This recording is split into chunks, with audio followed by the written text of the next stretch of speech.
Good morning mga idol. So yan, kakagising lang natin. Book natin, oh.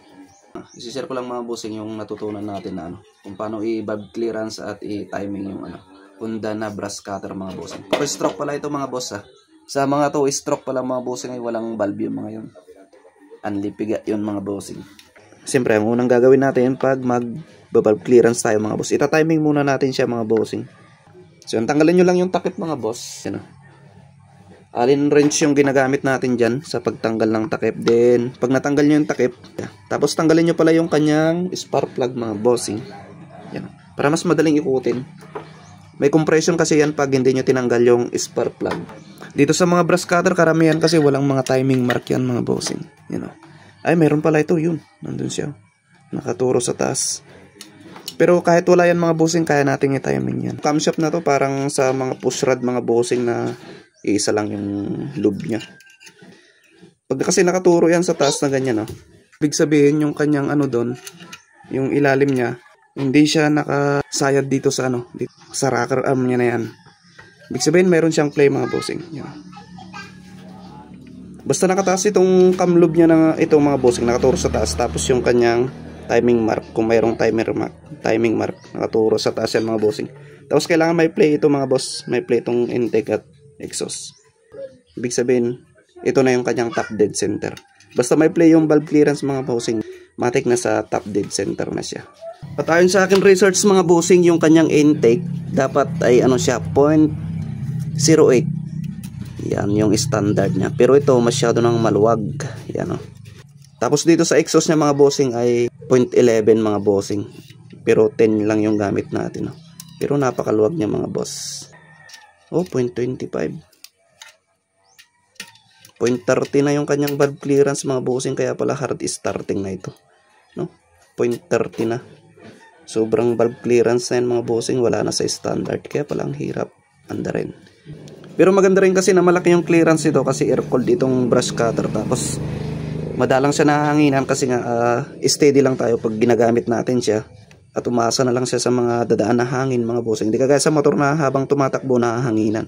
Kaya mas maganda kung mas malaki kasing valve clearance nito. Pag mainit kasi yung makina natin, nag-i-expand yan mga bossing. Lahat ng Kaya mas maganda kung medyo mas malaki yung clearance niya para hindi tutukod yung valve natin mga bossing. At ito na mga bossing, binaklas natin ng doble kasi tukod yung 0.08 at 0.11 mga bossing. Hard starting siya. So ang ginawa na lang natin mga bossing ay siya 0.10 dito sa intake. Then dito sa kanyang exhaust ay 15. Pero medyo mahirap ipasok yung 15. So nasa range nito na 13 or kaya ay nasa 14 siya. Dito kasi sa intake mga bossing, yung nito, valve clearance niya 8 plus 2, 8, 9, 10. 8 to 10 mm siya mga bossing, yung kanyang sukat. Depende kung yung kondisyon ng makina ng inyong mga brass cutter mga bossing. Kung kaluma na, kung saan siya komportable, kung saan yung maganda yung kanyang andar. Tapos dito naman sa exhaust mga bossing ay nasa siya 0.11 to 0.13 mga bossing.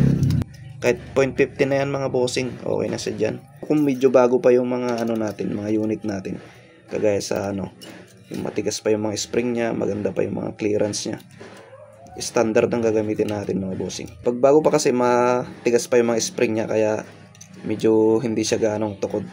Pag kalumana kasi at maluwag na yung mga spring nito mga bossing, konting tulak lang na yan, sisingaw na yan kasi nga malambot na yung kanyang spring. At dito pala mga bossing sa paghigpit ng valve clearance mga boss, kagaya na ito mga bossing. Itong 0.20 kasyang-kasya dito, tingnan nyo. Pag pinilit, kasi nga malambot yung kanyang spring. Yan malambot. Kahit wag nyo nang pilitin na ipasok yung tamang ganyan lang ba. Ganito Pero kasi pag hinigpitan nyo ng konti yan, akala nyo, hindi kagaya kasi sa motor na matigas yung kanyang valve spring. Kaya kailangan yung higpitan yan, tapos medyo may kumakapit siya pag hinila nyo na ganyan. Not like dito mga bossing, dapat yung saktuhan lang talaga, yung smooth yung kanyang play. Kagaya dito, ganyan Pinilit ko na yung 0.15 tingnan nyo. Pasok na pasok siya, kasi nga pinilit ko. Dapat ganyan lang mga bossing. Yung wala siyang sabit, kasi nga malambot yung kanyang valve spring. At ito na mga bossing, ite-testing na natin siya. Tingnan nyo, one click lang ito mga bossing. Diba? One click lang. Off natin.